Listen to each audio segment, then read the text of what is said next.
तो दोस्तों, कहानी शुरू करने से पहले बता देना चाहती हूँ कि अगर आपने चैनल को अभी तक सब्सक्राइब नहीं किया है तो प्लीज़ सब्सक्राइब कर लीजिए और बेल आइकन का बटन ज़रूर दबाइए। और सीन में हम देख रहे हैं कि यहाँ पे मून ब्राइन ट्रेन स्टेशन लिखा हुआ है और वो लड़की उस तरफ जा रही है और उसकी आंखों से आंसू टपक रहे हैं। तो फिर ये बंदा यहाँ पे सोचता है, अच्छा तो ये बस एक लड़की थी। और ऐसा नहीं लग रहा है मुझे कि यहाँ पे कोई और भी है। फिर यहाँ पे वो लड़की सोच रही है कि आखिरकार वो है कहाँ। फिर वो देखती है कि उसका स्कूटर यहाँ पड़ा है और फिर वो जोर से उसको लात मार के कहती है, तुम भी कमीने हो।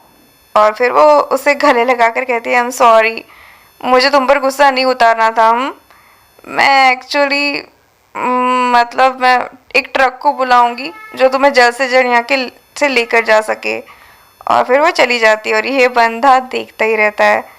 और फिर अचानक से उसकी उंगली जल जाती है क्योंकि उसका ध्यान उस लड़की की तरफ होता है। फिर वो वहाँ जाकर देखता है तो कुछ पेजेस पड़े और एक जूता पड़ा हुआ है। वो देखता है ध्यान से बहुत ज़्यादा और फिर सोचता है कि ये तो फिलेट मिंगॉन टार्ट के रिसर्च पेपर है, यानी कि वो एक कुछ खाने की रेसिपी है। आखिरकार ये बकवास है क्या, ये वो सोच ही रहा था कि अचानक उसका फ़ोन बजने लगता है। और फिर वो बोलता है, हाँ क्या चाहिए तुम्हें। तो फिर आगे से आवाज़ आती है, या बॉस, बिग बॉस, बाल्तमन आपको ढूंढ रहा है और मुझे लगता है कि कुछ मीटिंग है जो उसे अटेंड करनी है। तो फिर ये बंदा कहता है, हाँ उसे अगर मेरी ज़रूरत होगी ना तब वो मुझे फ़ोन करेगा, कुछ और चीज़ आ गई है। तो फिर वो कहता है, हाँ समझ में आ गया, क्या चल रहा है, क्या आपको बैकअप चाहिए। तो फिर वो कहता है कि ये गोलियत गोलियत ये कमीना कहीं का डबल क्रॉसिंग, क्या तुम मजाक कर रहे हो मुझसे बॉस, तुम अभी भी उसके कांटेक्ट में हो। और यहाँ पे वो कुछ पिछली घटना याद कर रहा है। हे चीफ शिजर, ये मैं हूँ, मुझे वो इन्फॉर्मेशन मिल गई जो आपको चाहिए थी और आपकी इंसानों को तैयार रखो कुछ एक्शन के लिए। फिर वो पूछता है कि इसके बदले में तुम्हें क्या चाहिए। तो फिर आवाज़ आती है कि बस ये सिंपल है, बस मेरे जो सारे क्रिमिनल रिकॉर्ड्स है जितने भी पास्ट में किए गए हैं वो सारे मिटा दो। और फिर यहाँ पे हम देखते हैं कुछ मारा पीटी वगैरह चल रही है। और फिर यहाँ पे वो सोचता है कि हाँ मैं तो बस इनके लिए एक छोटा सा मच्छर हूँ ना, वैसे भी मुझे अरेस्ट करने से तुम्हें कुछ नहीं मिलने वाला। और यहाँ पे और भी बड़ी मछलियाँ समुंदर में है ना। और फिर यहाँ पे हम देख पा रहे हैं कि उसकी कोई पुरानी फ़ोटो है और कोई ज़रा साथी भी है।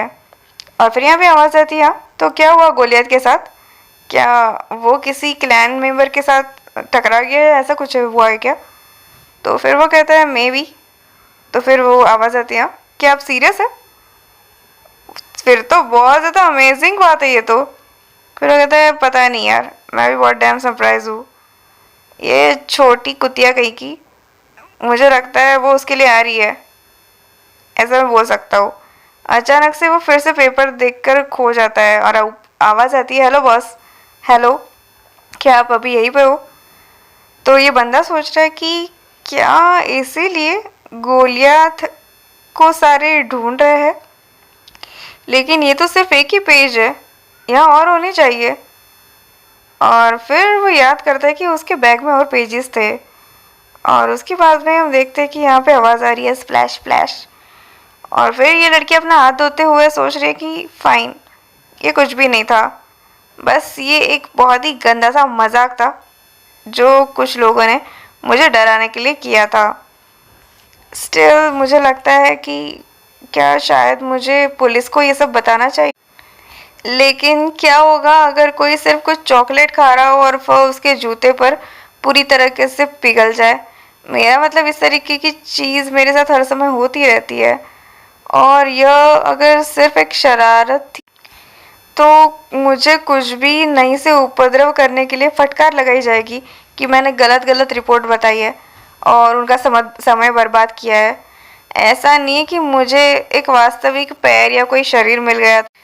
मुझे माफ़ करना मिस्टीरियस चॉकलेट ब्लड से भरे हुए शूज़, यदि तुम वास्तव में एक रहस्य हो जिसे हल करने की आवश्यकता है तो तुम्हें थोड़ी सी रात देखनी पड़ेगी, तब तक जब तक मुझसे भी कोई स्मार्ट और हिम्मत वाला इंसान तुम्हें ढूंढेगा।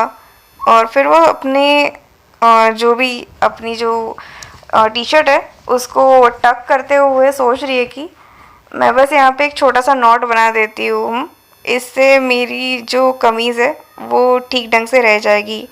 और फिर वो पिछली चीज़ों के बारे में सोचती है, oh no no no no no no, ये मेरा फिल इन माइग्रेंट टार्ट है ना, ये आर्टिकल, ये मुझे रेडी करना है कल तक, मैं अभी डिस्ट्रैक्ट नहीं हो सकती। और फिर वो खुद को हिम्मत देते हुए चली जाती है और ये बंदा ट्रेन स्टेशन पे पहुंच जाता है और फिर कोई इंसान वहाँ पे टिकट की तरफ उंगली दिखा देता है और फिर आवाज़ कर देता है वो हे। तो फिर वो लेडी बिना देखे बोल रही है, हाँ कहाँ की चाहिए? वेल आखिरकार जाना कहाँ है तुम्हें?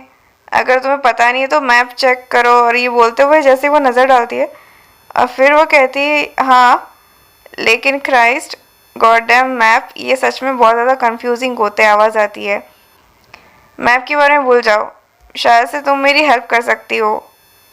देखो मैं एक्चुअली सोच रहा था कि आखिरकार वो लड़की कहाँ जा रही है जिसने अभी भी टिकट ली, वो वेवी ब्राउन कलर के पिंक और वाइट स्ट्रिप शर्ट वाली। वो एक्चुअली मेरी एक फ्रेंड है लेकिन हम अचानक जुदा हो गए थे और मैं उसे उसकी तरफ पहुंच नहीं पा रहा हूँ। क्या कुछ आइडिया है? उसे देखकर वो लेडी ब्लश करने लगती है और फिर कहती है, क्या तुम यहीं के आसपास के हो क्या? ऐसा लग रहा है कि तुम आज रात को कुछ फन करने के लिए रेडी हो। और पीछे से आवाज़ आती है, ऐश होल कहीं के, तुम कितनी देर तक लाइन में यहाँ खड़े रहने वाले हो, जाओ और एक रूम खरीदो। फिर अचानक से वो पीछे देखता है और फिर वो उस बंदे की सिट्टी पिट्टी गुल हो जाती है और फिर आवाज़ आती है, देखो सुनो, मुझे पता है कि मुझे याद आ रहा है मैंने उसे कहाँ देखा था और मैं तुम्हें बता दूंगी अगर तुम मुझसे नंबर एक्सचेंज करो। कैसा रहेगा ये? तो फिर वो कहता है कि एक काम करते हैं कि इससे उल्टा करते हैं। तो फिर वो कहती कि क्या इससे उल्टा? तो फिर वो कहता है कि कैसा रहेगा कि तुम पहले मुझे ये बताओ कि वो कहाँ जा रही है और मैं तुम्हें अपना नंबर दूँ। और फिर वो सोचते हो गॉड, क्या उसने एकदम कॉर्डियली और फ्रेंडली तरीके से, इतने डरावने तरीके से मुझे बताया, बस ऐसे ही। और फिर वो कहती है वो नारिन सिटी, उसने अभी भी नारिन सिटी की टिकट खरीदी और उसका दिल जोर जोर से धड़कने लगता है। फिर वो बंदा कहता है थैंक्स स्वीट हार्ट और फिर यहाँ पे वो कांटेक्ट नंबर दे देता है। और फिर वो लेडी कहती है मैं तुम्हें आज रात को कांटेक्ट करूँगी, मैं बाद में कांटेक्ट करूँगी। और फिर यहाँ पे वो बंदा कहता है ए काम करो नहीं तो मैं तुम्हें रिपोर्ट कर दूंगा। तो वो लेडी कहते है ये बूढ़े इंसान चुप रहो यहाँ पे। और फिर हम देखते हैं कि उसे उसी वो जो रोंजो है उसका मैसेज आया हुआ है और वहाँ लिखा है कि क्या पृष्ठभूमि की जांच चालू कर सकते हैं कोई उनसे बिना किसी आईडी के।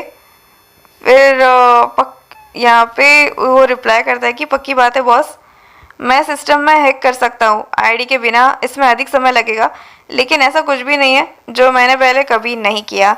जिस व्यक्ति की आप जांच कर रहे हैं बस मुझे उसका एक फ़ोटो भेजे, बस यही एक चीज़। फिर यहाँ पे देखते हैं वो बाहर निकल जाता है और क्या ये चीज़ बस फ़ोटो के साथ हो जाएगी ये वो सोच रहा है। और फिर वो देखता है कि क्या मैं क्लियर शॉट ले पाऊँगा आगे से। और फिर वो उस लड़की की तरफ देखता है और फिर यहाँ पे आवाज़ आती है कि हेलो मैं काउंटर लेडी हूँ, माफ़ करें आप वास्तव में किस प्रकार के सॉसेज के बारे में बात कर रहे हैं? अरे यार डैम, मैं चिकन और पनीर सॉस ऑर्डर करने के लिए नहीं बुला रहा हूँ। और फिर यहाँ पे वो जो टिकट वाली लेडी थी वो चिल्ला के कह रही है उस लड़के ने मुझे एक नकली नंबर दिया, क्यों? क्या मैंने सिर्फ यहाँ पे फकिंग कुछ खेल खेल रही हूँ? गॉड डैम इट, मुझे पता होना चाहिए था ऐसे दिखने वाले पुरुष हमेशा कचरा होते हैं। धत तेरे की। वो बहुत ज़्यादा रिग्रेट कर रही है कि उसने उसे बिना किसी मतलब के इन्फो बता दी और उसने उसे धोखा दे दिया। तो हमारा हीरो है तो चरित्रवान है ना दोस्तों। तो अगर आपको स्टोरी पसंद आए तो लाइक की बटन ज़रूर दबा दीजिए। नेक्स्ट स्टोरी में क्या हो रहा है अभी ये जानने के लिए बने रहे अपने चैनल के साथ। तब तक के लिए थैंक्स फॉर वॉचिंग।